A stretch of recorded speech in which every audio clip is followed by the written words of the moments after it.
ನಾವು ಒಂದು ವರ್ಷದ ಹಿಂದೆ ತಮ್ಗೆಲ್ಲರಿಗೂ ನಾನು ಮಾತು ಕೊಟ್ಟಿದ್ದೆ. ನಮ್ಮ ನಗರವನ್ನ ನಾವು ಮುಂದಿನ 2 ವರ್ಷದಲ್ಲಿ ಒಂದು ಹೊಸ ಸಂಕಲ್ಪವನ್ನ ಕೊಟ್ಟು ನಾವು ಮುನ್ನಡಿತೀವಿ ಅಂತ ಕೊಟ್ಟ ಮಾತಂತೆ ರೋಡ್ ಆಡಿಟ್ಗಳನ್ನು ನಾವು ಮಾಡಿಸಿ ಇವತ್ತು ಸುಮಾರು 300 ಕೋಟಿ ರೂಪಾಯಿದ ಎಸ್ಟಿಮೇಟ್ ಅನ್ನ ಮಾಡಿ ಕನ್ವರ್ಜೆನ್ಸ್ನಲ್ಲಿ 166 ಕೋಟಿ ರೂಪಾಯಿಗಳನ್ನ ನಾವು ಬಿಡುಗಡೆ ಮಾಡಿ ಟೆಂಡರ್ ಅನ್ನ ಕರೆದಿದ್ದೇವೆ. ಸುಮಾರು 63 ರೋಡ್ಗಳಿಗೆ. ಅದೆಲ್ಲಾನು ಕೂಡ ಈ ನೋಟಿನ ಅನುಬಂಧಗಳಲ್ಲಿ ತಮ್ಗೆ ಸಿಗುತ್ತೆ. ಮತ್ತೆ 33 ಗಾರ್ಡನಿಗೆ ಸುಮಾರು 22.4 ಕೋಟಿ ರೂಪಾಯಿಯನ್ನ ಖರ್ಚು ಮಾಡಿ ಅದನ್ನ ಡೆವಲಪ್ ಮಾಡ್ತಾ ಇದ್ದೀವಿ. ಇದು ಹಾಕದ್ ಮರ್ತೋದ್ರಿ, ಕಮ್ಯುನಿಟಿ ಸ್ಪೋರ್ಟ್ಸ್ ಅದು ಆಮೇಲೆ ತೊಂದರೆ ಇಲ್ಲ. ಅದರ ಜೊತೆಗೆ 4 ಕೆರೆಗಳ ಅಭಿವೃದ್ಧಿ 39.3 ಕೋಟಿ ರೂಪಾಯಿಯ ಒಂದು ವೆಚ್ಚದಲ್ಲಿ ನಾವು ಮಾಡ್ತಾ ಇದ್ದೀವಿ. 25 ಸರ್ಕಲ್ಸು ಹಾಗೂ ಜಂಕ್ಷನ್ ಕೂಡ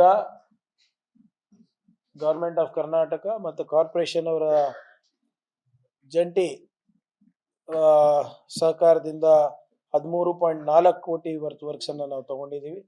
ಮತ್ತು ವಿಶೇಷವಾಗಿ ಸ್ವಚ್ಛ ಕಲಬುರಗಿ ಶಾಶ್ವತ ಸಮೃದ್ಧಿ ಅಂತ ಒಂದು ಘೋಷಣಾ ವಾಕ್ಯದ ಜೊತೆ ಮುಂಬರುವ ದಿನಗಳಲ್ಲಿ ಅವಿನಾಶ್ ಅವರಿಗೆ ಹೇಳ್ದಂಗೆ ಪಬ್ಲಿಕ್ ಪಾರ್ಟಿಸಿಪೇಷನ್ ಜೊತೆ ನಮ್ಮ ಎಲ್ಲ ಜನರ ಒಂದು ಸಹಕಾರದಿಂದ ಕಲಬುರಗಿಯನ್ನ ಸ್ವಚ್ಛ ಮಾಡೋದು. ಮತ್ತೆ ಅದನ್ನ ನಾವು ಹೇಗೆ ಬೇರೆ ಕಡೆ ಹೋದಾಗ ಇಲ್ಲಿ ಚೆನ್ನಾಗಿದೆ ಅಲ್ಲಿ ಚೆನ್ನಾಗಿದೆ ಅಂತೀವಿ, ಆದ್ರೆ ನಮ್ಮನೆ ಬಂದಾಗ ನಾವು ಸರಿಯಾಗಿ ನೋಡ್ಕೊಳಲ್ಲ. ಆಮೇಲೆ ಬರೀ ಸರ್ಕಾರದಿಂದಾನೇ ಎಲ್ಲ ಆಗುತ್ತೆ ಅಂತಾನು ಕೂಡ ಅಲ್ಲ. ಎಲ್ಲಿ ತನಕ ಜನರ ಸಹಕಾರ ಇರ್ತದೆ ಏನು ಸರ್ಕಾರ ಅಭಿವೃದ್ಧಿಯನ್ನ ವೇಗ ಹಿಡಿಸ್ಬೋದು. ನಾವು ಈಗ ಅಟ್ಲೀಸ್ಟ್ ಕೊನೆ ಪಕ್ಷವಾಗಿ ಮನೆ ತ್ಯಾಜ್ಯವನ್ನ ನೀವು ವಿಂಗಡಿಸ್ಬಿಟ್ಟು ಕೊಟ್ರೆ ನಮ್ಗೆ ಅನುಕೂಲ ಆಗ್ತದೆ. ಸೊ ಅದಕ್ಕೆ ಇವ್ರು ಹೇಳ್ದಂಗೆ ಸ್ವಲ್ಪ ಕೊರತೆ ಇತ್ತು, ನಮ್ಮ ಕಡೆಯಿಂದನೂ ಕೊರತೆ ಇತ್ತು.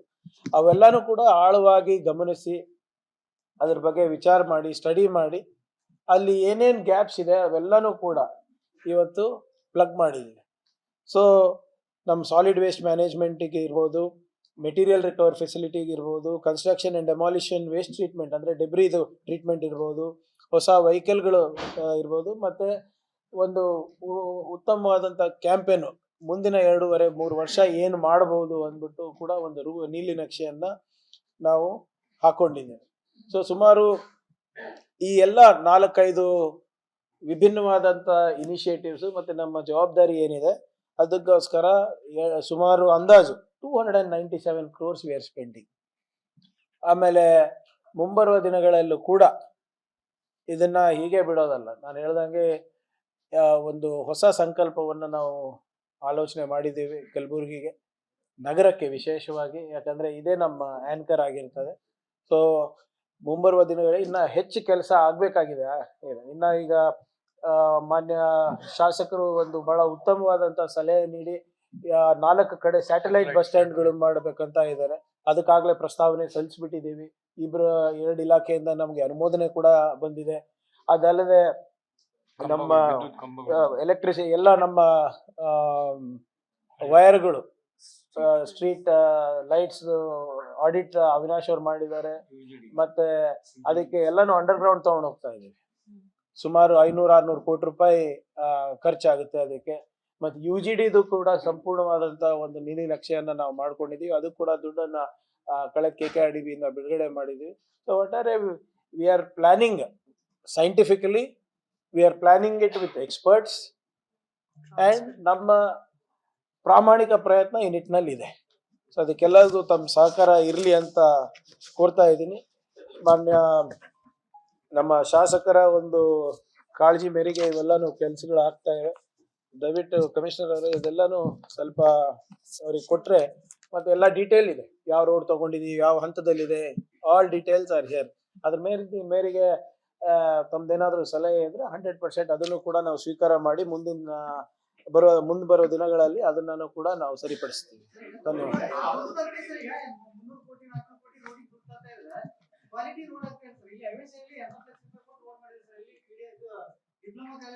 ಈಗ ಇದಕ್ಕೋಸ್ಕರ ಒಂದು ಥರ್ಡ್ ಪಾರ್ಟಿನೂ ಸಪರೇಟ್ ಇಡ್ತಾ ಇದೀವಿ.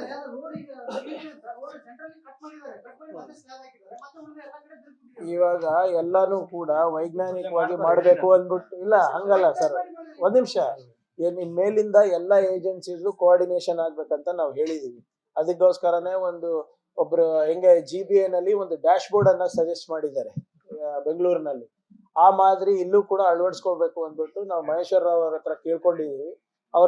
ಅದು ಬಂದ್ರೆ ನೀವು ಹೇಳ್ದಂಗೆ ಅರ್ಬನ್ ವಾಟರ್ ಸಪ್ಲೈ ಅವ್ರ ಬಗ್ಗೆ ಯಾವಾಗ ಬಂದ್ ಅವ್ರು ಕೆತ್ತಾರ, ಕಮಿಷನರ್ ಕಾರ್ಪೊರೇಟರ್ ಅವ್ರ ಬಗ್ಗೆ ಹೆಂಗ್ ಬೇಕು ಹಂಗ್ ಕಿತ್ತಾರ. ಸೊ ಇದು ಕೋಆರ್ಡಿನೇಷನ್ ಇಲ್ಲ ಈ ಸರಿ, ಅದಕ್ಕೆ ಡ್ಯಾಶ್ ಬೋರ್ಡ್ ಮಾಡ್ತಾ ಇರೋದು. Okay sir, next Rajiv Gandhi theme park ಬಂದಿದೆ. ರಾಜೀವ್ ಗಾಂಧಿ ಥೀಮ್ ಪಾರ್ಕ್ ಗೆ 4 ಕೋಟಿ ರೂಪಾಯಿ 10 ವರ್ಷದಿಂದಲೇ ಖರ್ಚಾಗಿದೆ. ಎಲ್ಲವೂ ಕನ್ಸ್ಟ್ರಕ್ಷನ್ ಆಗಿದಾವೆ, ಎಲ್ಲವೂ ಕಿತ್ಕೊಂಡು ಹೋಗಿದ್ದಾರೆ. ನಾನೇ ಹೋಗಿ ಅದನ್ನ ನೋಡ್ಕೊಂಡು ಬಂದಿರೋದು. ಅದು ಪ್ರಾರಂಭ ಆಗಿದ್ದು ನಮ್ ಟೈಮ್ ನಲ್ಲೇ, ಹೌದಾ? ಅದಾದ್ಮೇಲೆ ಗ್ಯಾಪ್ ಆಯ್ತು, ಯಾರು ಕಾಳಜಿ ವಹಿಸಿಲ್ಲ. ಒಂದ್ ನಿಮಿಷ ಕೇಳಿ, ಇದು ಬರೇ ಪಾರ್ಕ್ ವಿಷಯ ಅಲ್ಲ, ಇದು ಬಹಳ ಗಂಭೀರವಾದಂತ ಇಚ್ಛಾಶಕ್ತಿ ಇರ್ಬೇಕಲ್ಲ ಸರ್. ಈಗ ಉದಾಹರಣೆ ಕೊಡ್ತೀನಿ ನಿಮ್ಗೆ, ಇದಕ್ಕಿಂತ ದೊಡ್ಡ ಪ್ರಾಜೆಕ್ಟ್ ಇಲ್ಲ, ಅದಕ್ಕೆ ಬದಲು ಮಾಡಬೇಡಿ ಅಂತ ಇರೋದು. ನನ್ನ ಕಾಳಜಿ ಕೇಳ್ತಾ ಇಲ್ಲ, ನೀವು ಹಿರೇಮಠವ್ರೆ ಬದಲಾಯಿಸ್ತೀರಿ ಯಾಕೆ ನನಗ? ಅಂದ್ರೆ ಈಗ ಉದಾಹರಣೆಗೆ, ಈಗ ನೀವು ಇದೇ ಉದಾಹರಣೆ ಕೊಡ್ತೀನಿ ನೋಡಿ, ನಿಮ್ 371J ಹಾಸ್ಪಿಟಲ್ ಜಯದೇವ ಆಗಿದ್ ಯಾವಾಗ ಸರ್? ನಮ್ ಕಾಲದಲ್ಲಿ ಆಯ್ತು, ಶಂಕುಸ್ಥಾಪನೆ ನಾವೇ ಬರ್ಬೇಕಾಗಿತ್ತ ಮತ್ತೆ ಅದಕ್ಕೆ? ಇಲ್ಲ ಎವ್ರಿಥಿಂಗ್ ಅದನ್ನು ಇಲ್ಲ, ನೀವು ಅದು ಒಂದೇ ಹೇಳ್ತಾ ಇದ್ದೀರಾ. ಈಗ ಅಪ್ಪ ಕೆರೆ ಯಾಕೆ ಇಷ್ಟು ಲೇಟು ಅಂತ ಕೇಳ್ಬೋದು ನೀವು. ಅವ್ರು ಮಾಡ್ರೆ ತಪ್ಪು ನಾವು ಮಾಡಕ್ ಆಗತ್ತ without environment impact assessment? So ಇಲ್ಲ, ನಾವ್ ಏನೇ ಮಾಡಿದ್ರು ಅವರು IIC ಅವರು ಕೊಟ್ಟಿದ್ದಾರೆ, ಅದು ಮಾಡಿದ್ರೆ ಸರಿ ಆಗಲ್ಲ ಅಂದ್ಬಿಟ್ಟು ಅದು ಇಲ್ಲೇ ಸ್ವಲ್ಪ ಕರೆಕ್ಷನ್ಸ್ ಹೇಳಿದಾರೆ, ಅದನ್ನ ಹೇಳ್ಕೊಂಡು ನಾವು ಮಾಡ್ತೀವಿ ಅಂತ.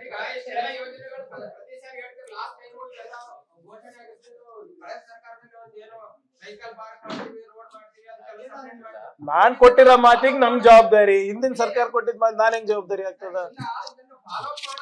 ಈಗ ಐ ಟೆಲ್ ಯು, ಯಥಾ ರಾಜ ತಥಾ ಪ್ರಜಾ. ಇವ್ರು ಹೇಳಿದ್ರಲ್ಲ ರಾಜೀವ್ ಗಾಂಧಿ ಪಾರ್ಕ್ ಮಾಡಿದ್ಯಾರು? ನಾವು ಯಾವ್ದು ನಿಮ್ಮ ಹಾಸ್ಪಿಟಲ್ ಮಾಡ್ಬೋದಾಗಿತ್ತಲ್ಲ, ಯಾರು ಬೇಡ ಅಂದ್ರು? ಪ್ರಬುದ್ಧ ಅಕಾಡೆಮಿ, ಒಂದ್ ನಿಮಿಷ ಸರ್, ಪ್ರಬುದ್ಧ ಅಕಾಡೆಮಿ ಯಾರು ಪ್ರಾರಂಭ ಮಾಡಿ? ಶಂಕುಸ್ಥಾಪನೆ ನಾನೇ ಹಾಕಿದ್ದು, ಯಾಕೆ ಮಾಡಿಲ್ಲ? ಇವೆಲ್ಲ ಏನ್ ವೈಯಕ್ತಿಕವಾನ ಹೇಳಿ ನೀವೇ? ಸ್ಲಮ್ ಬೋರ್ಡ್ ಮನೆಗಳು ಮೊನ್ನೆ ಕೆಸರೆಡ್ಗಿದ್ದು ನೀವೆಲ್ಲ ಕೇಳಿದ್ರಿ, ನಮ್ ಬಗ್ಗೆ ಅಲ್ಲ ನಾನು ಹೇಳ್ತಾ. ಈಗ ನೀವ್ ಕೇಳ್ಬೇಕಾಗಿರೋ ಪ್ರಶ್ನೆ ನನ್ಗಲ್ಲ, ಹಿಂದಿನ ಸರ್ಕಾರದವರಿಗೆ. ಫಾಲೋ ಅಪ್ ಮಾಡೋದಲ್ಲ, ನಾನು ಆಪೋಸಿಷನ್ ಅಲ್ಲಿ ಇದ್ರು ಕೂಡ ನಾನಿದು ಫಾಲೋ ಅಪ್ ಮಾಡಿದ್ದೀನಿ. ಈಗ ಅಪ್ಪ ಕೆರೆಯನ್ನ ನಾನೇ ವಿರೋಧ ಮಾಡಿದ್ದೆ, ಅವಾಗ ವಿರೋಧ ಪಕ್ಷದಲ್ಲಿ ಇದ್ದಾಗ ನಾನು ನನ್ನ ಜವಾಬ್ದಾರಿ ಮಾಡಿದ್ದೀನಿ. ಆಡಳಿತಕ್ಕೆ ನಿಮ್ದು ಆಶೀರ್ವಾದ ಇದೆ, ಆಡಳಿತಕ್ಕೆ ಬಂದಿದ್ದೀನಿ, ಈಗೆಲ್ಲ ಮಾಡಿ ತೋರಿಸ್ತಾ ಇದ್ದೀನಿ. ಅದು ಇದ್ರಲ್ಲಿದೆ, ನೀವು ಅನುಬಂಧ ನೋಡಿ. ನಾನ್ ನೋಡಿ ಒಂದ್ ಹೇಳ್ತೀನಿ, ನೀವು ಈಗ ಇವಾಗ ಏನ್ ನಡೀತಾ ಇದೆ ಅದಕ್ಕೂ ಬಯಸ್ಕೊಬೇಕು, ಹಿಂದೇನ್ ಅವ್ರು ಮಾಡಿದ್ರೆ ಅದಕ್ಕೂ ನಾನೇ ಬಯಸ್ಕೊ, ಮುಂದೆ ಯಾವ್ದು ಆಗ್ತಾ ಇಲ್ಲ ಅದಕ್ಕೂ ನನಗೆ ಬೈಲತ್ತೀರಿ. ನಾನು I am accountable, see my government and I am accountable, my MLAs are accountable, we will give. ನಾವು ಯಾವತ್ತೂ ಕೂಡ ಇದಲ್ಲ, ವಿ ವಿಲ್ ಡೂ, ಎಲ್ಲಾನು ಕೂಡ ಮಾಡಿಸ್ತೀವಿ. ನಾ ಹೇಳ್ದಂಗೆ we are evaluating a dash board. We are ಈಗ LNT ವೇಗ ಹಿಡಿದಿದೆ ಅಲ್ಲ ನಮ್ಮ ಸರ್ಕಾರದಲ್ಲಿ, ಅದ್ ಮಾತ್ರ ನೀವು ಡಿನೈ ಮಾಡಕ್ ಆಗಲ್ಲ. ಪ್ರಯತ್ನ ಇದೆ, ಇಲ್ಲ that will not happen. We are doing that only ಅಲ್ಲ, ಕೋಆರ್ಡಿನೇಷನ್ ಇದೆ.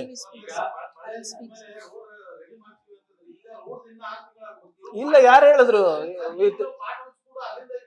ಈಗ ಕಮಿಷನರ್ ಅವ್ರು ಹೇಳಿದ್ ಕೇಳಿಲ್ಲ ತಾವು. ಇಲ್ಲ ಕಮಿಷನರ್ ಅವ್ರು ಹೇಳಿದ್ ಕೇಳಿಲ್ಲ ತಾವು. ಬಿಫೋರ್ ನಾವು ಎಲ್ಲಾ ಪ್ರಕ್ರಿಯೆ ಎಲ್ಲಾ ಪ್ಲಾನಿಂಗು ಮಳೆಗಾಲದಲ್ಲೇ ಮಾಡಿರೋದು, ಎಲ್ಲೆಲ್ಲಿ ಆಗ್ತಾ ಇದೆ ಅಂತ. ಈಗ ಟೆಂಡರ್ ಹಂತದಲ್ಲಿ ಇದೆ. ಆದಷ್ಟು ಬೇಗದಲ್ಲಿ ಸರಿ ನೀವು ಅನುಬಂಧಗಳನ್ನ ನೋಡಿದ್ರೆ, ಅನೆಕ್ಷರ್ಸ್ ಗಳನ್ನ ನೋಡಿದ್ರೆ ಯಾವ ಹಂತದಲ್ಲಿ ಇದೆ ಅಂತ ನಿಮ್ಗೆ ಗೊತ್ತಿದೆ. ಬಿಫೋರ್ ರೇನಿ ಸೀಸನ್ ಅನ್ನ ಕಂಪ್ಲೀಟ್ ಮಾಡಕ್ ಪ್ರಯತ್ನ ನಾವು ಮಾಡ್ತೀವಿ. ಕೆಲವೊಂದು ವರ್ಕ್ ಏನಾಗ್ಯಾವ್ರಿ LNT ಕಾಲಾಗ ವೇಟ್ ಮಾಡಲ್ಲ ಹೊಡಿತಾರ. ಗಾಜಿಪುರ್ನಲ್ಲಿ ಕಾರ್ಪೊರೇಷನ್ ವತಿಯಿಂದ ಶಾಪಿಂಗ್ ಕಾಂಪ್ಲೆಕ್ಸ್ ಕಟ್ಟಿದ್ದಾರೆ. 3-4 ವರ್ಷ ಆಯ್ತು, ಯಾರಿಗೂ ಅದನ್ನ ಕೊಡ್ತಾನೂ ಇಲ್ಲ. ರೆಂಟ್ ಅದನ್ನು ಅಥವಾ ಒಂದ್ ಕೋಟಿ ಇದ್ರಲ್ಲಿ ಇತ್ತು, ಫಸ್ಟ್ ಕಮ್ ಫಸ್ಟ್ ಅಲ್ಲ ಅದು ಇದ್ರದ್ದು 280 ಇದೆ. ಇನ್ಕಂಪ್ಲೀಟ್ ಇರೋದು ಶಾಪಿಂಗ್ ಕಾಂಪ್ಲೆಕ್ಸ್. ಅದೇ ಅದು ಇದ್ರದ್ದು ಮೊನ್ನೆ ಕಾರ್ಪೊರೇಷನ್ ಇದ್ರಲ್ಲಿ ಪಾಸ್ ಆಗಿರೋದು ಇಲ್ಲಿ GB ನಲ್ಲಿ.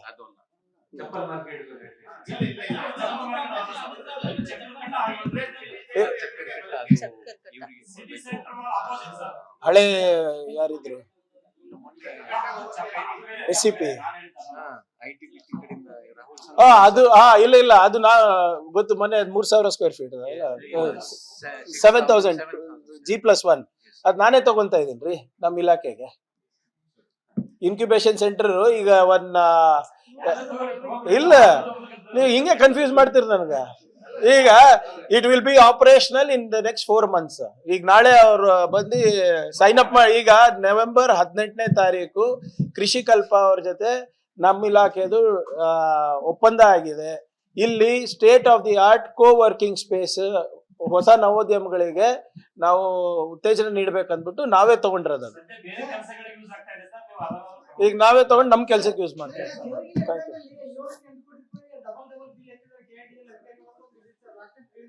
ಇಲ್ಲ ಅದು ಇಲ್ಲ, ಅದು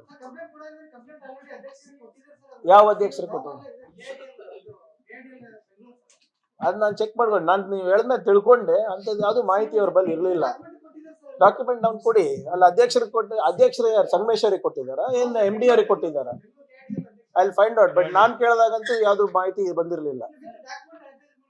ಕೊಡಿ, ಯಾರು ನನಗೆ ಕೂಡ ಕೇಳ್ರಿ, ಮತ್ತೆ ಯಾಕೆ ಅಧ್ಯಕ್ಷರು ಕೊಡ್ತೀರಾ? ಈಗ ಮಿನಿಸ್ಟರ್ ನಿಮ್ಮ ಪಕ್ಕದಲ್ಲೇ ಇರ್ತೀರಿ, ನನಗೆ ಕೊಡ್ರಿ. ಬೆಳೆ ಈಗ ಲಾಸ್ಟ್ ಟೈಮೇ ಹೇಳಿದೀನಿ, 1,000 ಏನೋ ಚಿಲ್ಲರೆ ಆಗಿರ್ಲಿಲ್ಲ ಅಂತ. ಅದಕ್ಕೆ ಮತ್ತೊಮ್ಮೆ ಅವಕಾಶ ಕೊಡ್ತಾರೆ ಅಂತ ಅವ್ರು ಹೇಳಿದ್ರು. ಅದು ಓಪನ್ ಮಾಡಿದ್ವಿ. ಅದ ಓಪನ್ ಇಲ್ಲ, ಚಿತಾಪುರ್, ಸೇಡಂ 2 ವಿಲೇಜ್ ಅಕೌಂಟೆಂಟ್ ಗಳಿಂದ ಸ್ವಲ್ಪ ಪ್ರಾಬ್ಲಮ್ ಇತ್ತು, ಇನ್ಕ್ಲೂಡಿಂಗ್ ಕಮಲಾಪುರ್. ಇಲ್ಲ ಕೊಟ್ಟಿದೀವಿ, ಓಪನ್ ಮಾಡಿದೀವಿ. ನಿಮ್ಗೆ ಎಷ್ಟು ಜನ, 1,000 ಜನರಲ್ಲಿ ಎಷ್ಟು ಆಗಿದೆ ಅಂತ ತಿಳಿಸ್ತೀನಿ. ಬಟ್ ಇನ್ನ ಒಂದ್ 800-900 ಜನದ ಆಗಕ್ ಸಾಧ್ಯನೇ ಇಲ್ಲ. ಕಲಬುರ್ಗಿ ನೆಕ್ಸ್ಟ್ ಒನ್ ಇನ್ವೈಟ್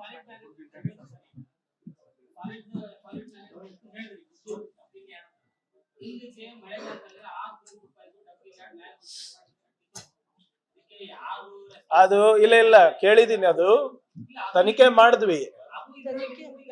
ಇಲ್ಲ ಅದಕ್ಕೆ ಸಂಬಂಧ ಇಲ್ಲ. ಅದರಲ್ಲಿ ಟೆಕ್ನಿಕಲ್ ಫಾಲ್ಟ್, ಡಿಸೈನ್ ಫಾಲ್ಟ್ ಇದೆ ಅಂದ್ಬಿಟ್ಟು ಅವ್ರು ವರದಿ ಕೊಟ್ಟಿದ್ದಾರೆ. ಅವ್ರ ಮೇಲೆ ಆಕ್ಷನ್ ತಗೋಬೇಕು ಅಂತ ನಾನು ಆಗ್ಲೇ ನಿರ್ದೇಶನವನ್ನು ಕೊಟ್ಟಿದ್ದೀನಿ. ಕಮಿಷನರ್ ಅವರು ಕೂಡ ನೋಟಿಸ್ ಇಶ್ಯೂ ಮಾಡ್ಬಿಟ್ಟು ಡಿಪಾರ್ಟ್ಮೆಂಟ್ ಎನ್ಕ್ವೈರಿ ಪ್ರಾರಂಭ ಆಗಿದೆ.